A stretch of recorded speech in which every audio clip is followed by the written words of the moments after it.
السلام علیکم ناظرین، غریبوں کے ساتھ بیٹھا کرو تاکہ تم شکر گزار بنو۔ انڈی کی سفیدی بالوں میں لگانے سے بال چمک اٹھتے ہیں اور گرنا بند ہو جاتے ہیں۔ ناظرین، نہانے کے فوری بعد تیل کی مالش کرنے سے دماغی کمزوری ختم ہو جاتی ہے۔ ناظرین، سرسوں کا ساگ کھانے سے کینسر سے بچا جا سکتا ہے۔ ناظرین، ملتانی مٹی بالوں کے لیے کسی گنڈریشن سے کم نہیں ہوتی۔ نہانے سے پہلے ملتانی مٹی کو گیلا کر کے بالوں میں لگا کر 10 منٹ کے لیے چھوڑ دیں، پھر بال دھو لیں۔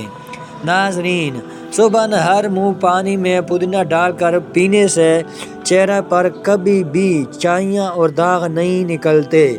ناظرین، اگر برتن دھونے کی وجہ سے آپ کے ہاتھ پھٹ کر خراب ہو گئے ہوں تو ٹوتھ پیسٹ لگا کر رات بھر چھوڑ دیں، صبح اٹھ کر دھو لیں، ہاتھ نرم ہو جائیں گے۔ ناظرین، ہفتے میں ایک بار پیشاب والی جگہ پر سرسوں کا تیل ضرور لگا دیا کریں، ساری زندگی بواسیر کا مسئلہ نہیں ہوگا۔ اگر کسی کو پیشاب کا مسئلہ ہو تو گنے کی گنڈیریاں چوسنے سے رکا ہوا پیشاب کھل کر آتا ہے۔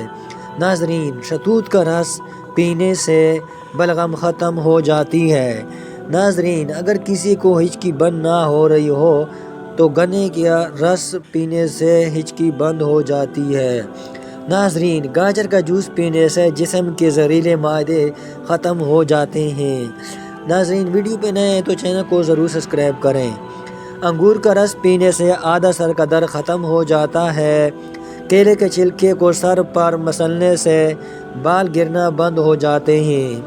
ناظرین،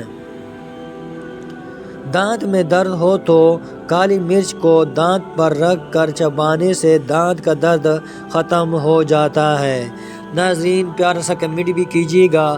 دودھ میں پھول مکھانے ملا کر کھانے سے 80 سال تک ہڈیاں مضبوط رہیں گی۔ ناظرین، پودینہ کا شربت بنا کر پینے سے ملتی میں آرام ملتا ہے۔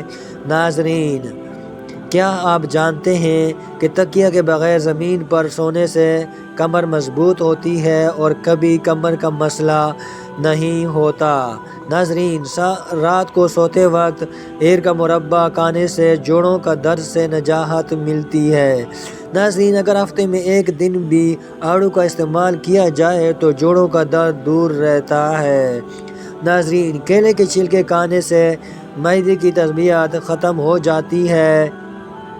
ناظرین، سوتی کپڑے میں نمک ڈال کر غیر ضروری بالوں والی جگہ پر ملنے سے غیر ضروری بال ختم ہو جاتے ہیں۔ انار کا اندر والا سفید چھلکا کھانے سے کھانا جلدی ہضم ہو جاتا ہے۔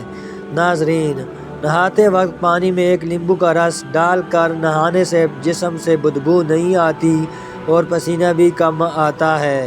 ناظرین، یہ تھی آج کی ہماری ویڈیو، چینل کو ضرور سبسکرائب کریں۔ شکریہ، اللہ حافظ۔